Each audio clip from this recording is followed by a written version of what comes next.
Hello everyone, how's it going? Hotpage Joe here. Welcome to the third video in the charting tutorial series. This one's going to be about charting, placing notes, what kind of methods you can use to help chart, and just all the tools you're going to need to be able to place notes where they should be. So let's get started by opening up our previous chart that we were working on. You can see here that I've got a little bit of it charted out already. For demonstration purposes, I'm just going to chart on the hard difficulty.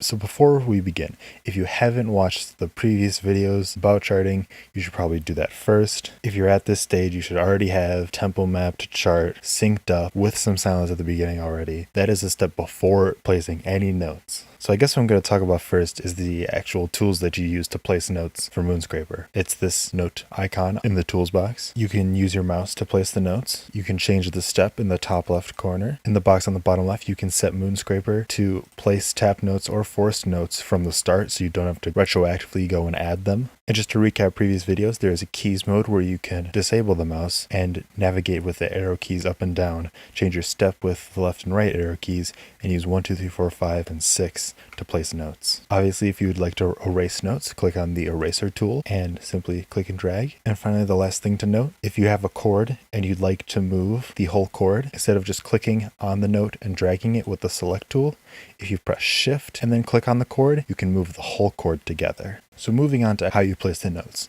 it's important to note that I can't really teach you how to hear the audio of a song and then convert that to notes. That's a skill that you just learn over time. Musicians would call it their musical ear. They're able to distinguish pitches, but even with musicians, it is an acquired skill that they have to practice for years and years, I would know. So I'm not going to be showing you a lot of the actual listening to an audio and then placing notes, but I'll give you a little bit just so you can see how I do it.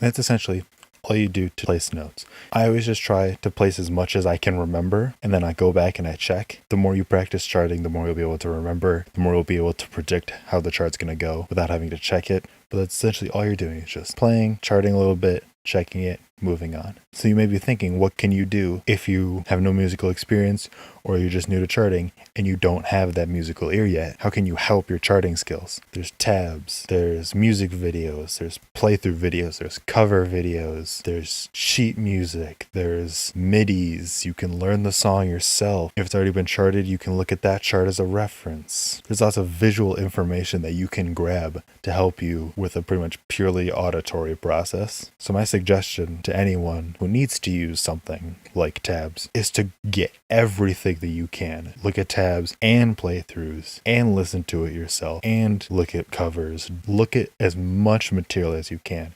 Don't just get it from one place. I know lots of charters specifically will say don't use tabs. They say that just because tab doesn't have any rhythmic dictation on it. It's just the notes, and sometimes it's also wrong. Tab is the easiest thing to make, and so lots of people will mess it up. But combine some subpar tab with a playthrough video and using your ear. Combine all of those things to make the best chart you possibly can.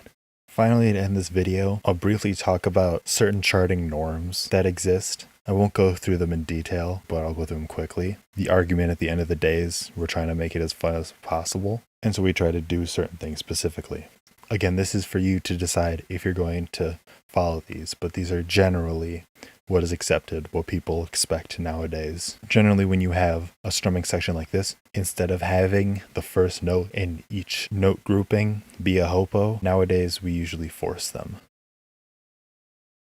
Another big thing is the sustain gap, like previously mentioned. You can enable Moonscraper to force a sustain gap. It's pretty much agreed upon at this point that if you have a sustain, you don't have the sustain touch the next note. You typically want to leave around a 16th note space. If you have to go smaller, do, but 16th note space is totally fine. Just so that you have a small amount of time to move your hand to the next note without missing out on points.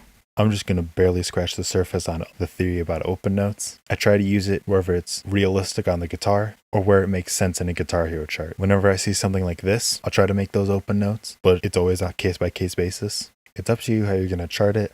I'm just trying to get all these ideas in your head so you can make these decisions for yourself. These kind of decisions that you make end up being your charting style, kind of your mark on a chart. But that's pretty much it for this video. Again, this is the big bulk of the actual charting process, and it's also going to be the hardest part. Just honestly, it'll take a long time, and just slowly over time, you will slowly get faster and faster and better. But hopefully I've given you a little basis to start on. I saw someone ask for a whole stream, just me charting a song. I'm thinking about doing that. If anyone else would like to see that, let me know in the comments. But that's about it for me. Hope you have fun charting. As always, if you have any questions, leave them in the comments below. Links to everything you'll ever need are in the description, as well as a playlist of all the other videos in this tutorial series. I'm HopH2O, and I'll see you guys in the next video. Bye.